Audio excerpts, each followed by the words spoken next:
भाई और कोई कंट्री का एक्सपीरियंस बताओ, वियर्ड चीज है जो आपने देखी हो या किसी तरीके। वियर्ड चीज़, चलो मैं जापान का बता देता हूँ एक और। जापान में भाई नॉर्मली आप हॉस्टल वगैरह में रुकते हो, होटल्स का तो अलग है, हॉस्टल बताता हूँ मैं आपको। हॉस्टल में क्या होता है यार, आप 100 तो कॉमन कमरे में रहे हो आप लोग, 6 बेड होंगे, 8 बेड होंगे, डॉर्मेट्री होती है, आप 100 कॉमन कमरे में रहे हो। तो उन हॉस्टल्स में भी यूरोप साइड क्या होता है, आपका बाथरूम अलग होगा, अंदर से आप लॉक कर लोगे उसको, आराम से करोगे जो भी करना है आपको, है ना। पर जापान में ऐसा नहीं है। जापान में मतलब मेजॉरिटी ऑफ हॉस्टल में वैसा ही मिलेगा, पर मैं एक गलती से एक हॉस्टल में रुक गया जहाँ पे ऐसा नहीं था। पहली बार तो हमको भाई जाते ही मिला नहीं शावर कहाँ पे, टॉयलेट तो अलग है, शावर मेरे को मिला ही नहीं यार, हमारे वाले फ्लोर पे शावर ही नहीं था। मैंने कहा शावर का क्या है, अब नीचे लिख रखा था कि ना shower is on ground floor. तो मैंने भाई नीचे वाले फ्लोर पे जाके देखा, अपने दोस्त को बताया, मैंने कहा यार ये तो वो वाला शावर है जिसमें सारे नंगे एक साथ नहाते हैं, सारे लोग नंगे होके एक साथ नहाते हैं। कह रहा साले चल ऐसा थोड़ी ना होता, पैसे दे रहे हैं हॉस्टल के, थोड़ा ना सबके साथ नहलाएंगे। मैंने कहा ऐसा ही है, वो खुद देख के गया, कह रहा भाई मैं तो नहीं नहा रहा। फिर हमको 3-4 दिन उसी हॉस्टल में रुकना था, मैंने कहा अब तो नहाना पड़ेगा भाई, अब कुछ नहीं हो सकता। और बात यह है कि भाई उनके जापानियों के सामने तो मैं नंगा हो जाऊं, अब भाई मैं अपने दोस्त के सामने कैसे नंगा हो जाऊं। तो सही है भाई यार ये तो अलग ही चीज है। ठीक है, अब आप लोग भी शायद नंगे ना होए हो एक दूसरे के सामने, मेरे को नहीं शायद पता। क्या होता है भाई, होए ही नहीं है भाई। नहीं होए ना, हाँ ठीक है, मैं भी नहीं हुआ था ऐसे किसी। तो मेरा दोस्त कह रहा भाई शर्म तो बहुत आ रही है, कह रहा पर मैं चश्मा लगाता हूँ। दोस्त कह रहा चश्मा उतार दूंगा, मेरे को तो सब धुंधला दिखेगा, मेरे लिए तो सब बराबर है, तू देख लियो अपना, तेरे को दिखता रहेगा सब कुछ। तो भाई हम हिम्मत करके चले गए वहाँ पे। अब ऐसा वहाँ पे ये कमरा है जैसे, ठीक है, 3 दीवार है ना इसकी, तो ऐसे नलके लगे हुए हैं हर 2-2 फुट पे, उसमें से गर्म पानी आएगा, ठंडा पानी आएगा, वहीं पे आप अपना सोप लेके बैठ जाओ, या फिर सोप का वो लगा रखा होता है। तो चारों तरफ बंदे पार्टी डाल रखी है, पार्टी मतलब बैठने का, तो बैठने का बना रखा है। बैठो वहाँ पे, मग्गा आपको मिलेगा, मग्गे से डालते रहो पानी, और सब लोग ऐसे बैठ के नहा रहे हैं ऐसे। और अगर आपको शावर लेना है तो शावर लाइन से लगे हुए, उस शावर के नीचे जाके खड़े हो जाओ, और साइड में बंदा नहा रहा है आपके, मान लो 6 इंच दूर। पर्दे भी नहीं है, शावर पर्दे भी नहीं है, नहीं पर्दे भी। सामूहिक स्नान। और ये कॉमन वॉशरूम है मेल फीमेल का या फिर सिर्फ मेल? जो कॉमन वाला है मेल फीमेल का, वो कई सोनाज में मिल जाएगा आपको, पर हॉस्टल्स में नहीं मिलेगा। अरे जापान में है? हाँ जापान में है, कॉमन वाला भी है, अरे तेरी, कि वहाँ पे सब लोग जितने भी आएंगे मेल फीमेल सब लोग नंगे होके आएंगे। वहाँ पे फ़ोन लाना और टावल लाना कानूनन अपराध है। एक छोटा सा टावल देते हैं वो, अगर आपको ज़्यादा ही शर्म आ रही है तो यहाँ पे रख के बैठ जाओ, पर आप मतलब वो टावल को ऐसे ऐसे करके आना पड़ेगा जैसे आप छुपा के आओ। ये तो लुच्ची पंती चल रही है भाई वहाँ ये पे तो सरासर बदतमीजी हुई। और नहीं, वहाँ पे लोगों को मतलब नहीं यार किसी से भी, अपना आके बैठेंगे, रिलैक्स करेंगे और चले जाएंगे, वो कुछ नहीं मतलब रखते एक दूसरे से।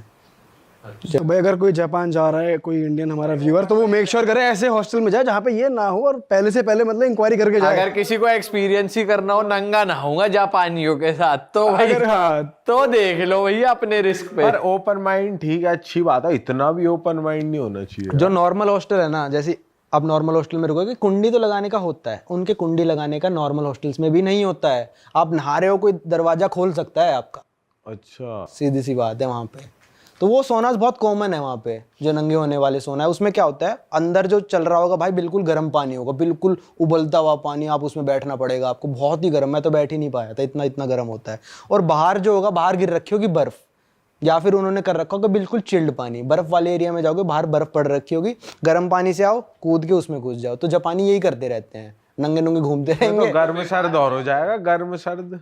नहीं, वो कहते हैं अपने शरीर के लिए बहुत अच्छा है, और ये सिर्फ जापान नहीं करता, फिनलैंड जैसे देश भी करते हैं और इसको बहुत अच्छा मानते हैं। फिनिश सोना कहते हैं इसको, अगर आप जाओ तो, मैंने करा था।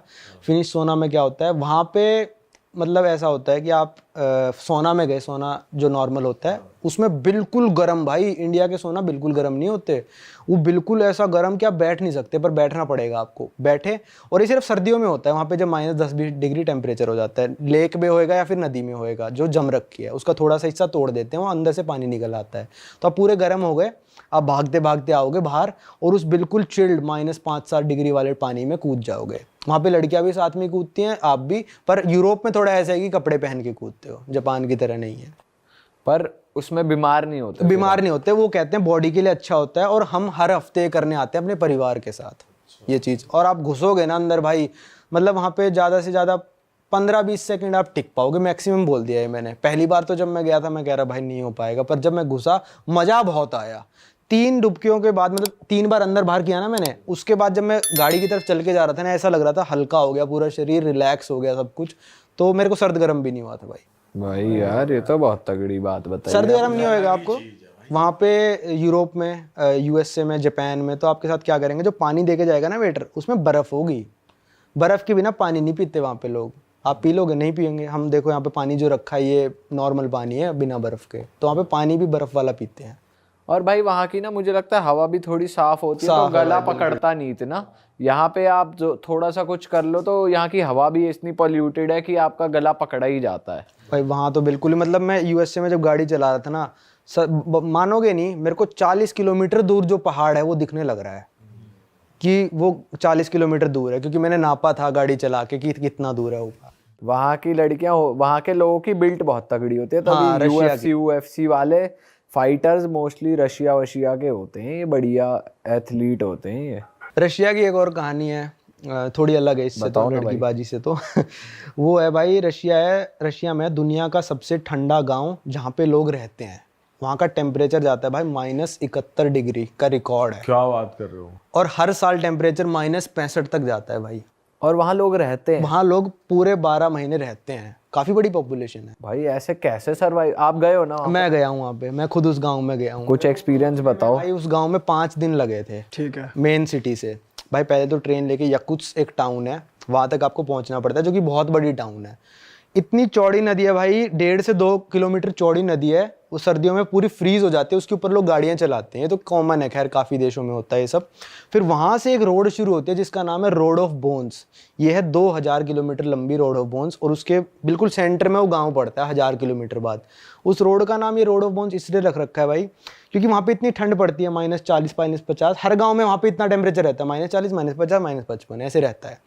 तो वहाँ पे जब लोगों ने, जिन लोगों से रोड बनवाई ना, रशिया के डिक्टेटर होते थे उस टाइम पे, वो प्रिजनर्स थे। प्रिजनर्स को लाते थे, रोड बनवाते थे, और जो प्रिजनर मर जाता था, इतनी दूर रोड पे कहाँ ट्रांसपोर्ट करेंगे उनको, उसी रोड में दफन कर देते थे उस बंदे को। तो आज भी उस रोड में से हड्डियाँ निकलती हैं लोगों की, तो उसको कहते हैं रोड ऑफ बोन्स। पता नहीं, अब मेरे को एग्जैक्ट नंबर याद नहीं है कितने हजार लोग मरे थे वहाँ पे, और सारे उसी रोड पे दफन है। तो उस गाँव में मैं गया था, तब हो रहा होगा -40 45, -71 तो मतलब रिकॉर्ड है, और नॉर्मली -60 हर साल जाता है। तो वहाँ पे आप जाओगे ना, तो आपको एक सर्टिफिकेट भी मिलता है कि आप इस दिन पे आए हो और इस दिन इतना टेम्परेचर था। तो मेरे सर्टिफिकेट है -40 डिग्री। तो वहाँ पूरे साल इतना ही वो रहता है? या कोई गर्मी भी होती है। अच्छा, गर्मी भी होती है, +35 तक जाता है। अच्छा। तो टेम्परेचर डिफरेंस बहुत ज़्यादा हो गया। तो वहाँ पे स्कूल भी ऐसे होते हैं ऑपरेट, जैसे दिल्ली में क्या होता है, 3-4 डिग्री टेम्परेचर हुआ तो स्कूल बंद कर देते हैं कि भाई ठंड ज़्यादा होती है। वहाँ पे -50 डिग्री सेल्सियस तक स्कूल बंद नहीं होते हैं। अच्छा। उसके ऊपर जाएगा -51 -52, तो स्कूल उस दिन से बंद हो जाएंगे कि एक्सट्रीम वेदर हो रहा है। अब सोचो माइनस। और वहाँ के लोगों का लाइफस्टाइल कैसा लगा आपको? क्या दिनचर्या रहती है? मतलब जैसे यहाँ पे आमतौर पे कैफे वैफे या रेस्टोरेंट या लोग घूमने निकल पड़ते हैं, वहाँ तो अंदर ही रहते होंगे पूरा टाइम, या क्या सीन था? उस शहर में तो कैफ़े है, जो मेन या कुछ शहर है उसमें तो कैफ़े है, पर जो उसमें तो भाई सबवे वगैरह, मैकडोनल्ड्स वगैरह वो सब है क्योंकि बड़ा शहर है। पर जो गांव था उसमें कोई कैफ़े वैफे नहीं, मेरे को तो नहीं दिखा पर्सनली। वहाँ पे लोग क्या करते हैं, अभी सुन के आप हैरान हो जाओगे, वहाँ पे लोग घोड़ा खाते हैं। मैंने भी खाया घोड़ा खाते हैं, हॉर्स। तो घोड़ा खाते हैं, वो क्या करते हैं भाई, घोड़ा मार के अपने घर का जो बाहर का कमरा है ना, सबसे बाहर का कमरा, उस घोड़े को मरावा रखते हैं वहाँ पे। और पूरे विंटर्स उस घोड़े में से थोड़ा थोड़ा निकाल के खाते रहते हैं। कच्चा उसे वो तो कर दोगे ना? नहीं, कई बार कच्चा भी खा लेंगे बिल्कुल, और कई बार थोड़ा सा पका के बिल्कुल थोड़ा सा पका के खाएंगे, ठीक है। और वो जो कमरा है ना, वो आप कहोगे भाई प्रिजर्व कैसे रहता है, वो -50 डिग्री होता है, उनको फ्रिज की जरूरत ही नहीं है। वो घोड़ा ऐसे ही पड़ा था उसके घर पे, मैंने वीडियो में भी दिखा रखा है। घोड़ा पड़ा है, मतलब थोड़ा सा, मतलब बिल्कुल वैसे करके जो काट कूट के रख लेते हैं ना, ऐसे बोरी कट्टा भरा है, उसके अंदर घोड़े का मांस है, और मांस निकालो ना बिल्कुल ईंट है वो मांस एक तरह से, क्योंकि -50 में पड़ा है वो, तो उनको फ्रिज की जरूरत नहीं है। पर घर उनका अंदर से बिल्कुल गर्म रहता है। अरे वाह, आपने ये वीडियो यहाँ तक देख ली भाई, तुमने हमारी मेहनत सफल कर दिया। तुम ही लोग हो असली रियल हिट। और अगर आपको बहुत मजा आ रहा है ऐसी क्लिप्स में, ऐसी वीडियोस में, तो फटाफट जाइए प्लेलिस्ट पे, बिंज वॉच कीजिए, सारी वीडियोस देख डालो और मौज काटो। That is it. हम मिलेंगे नए पॉडकास्ट में, नए क्लिप में। Till then bye bye, see you, take care, do subscribe.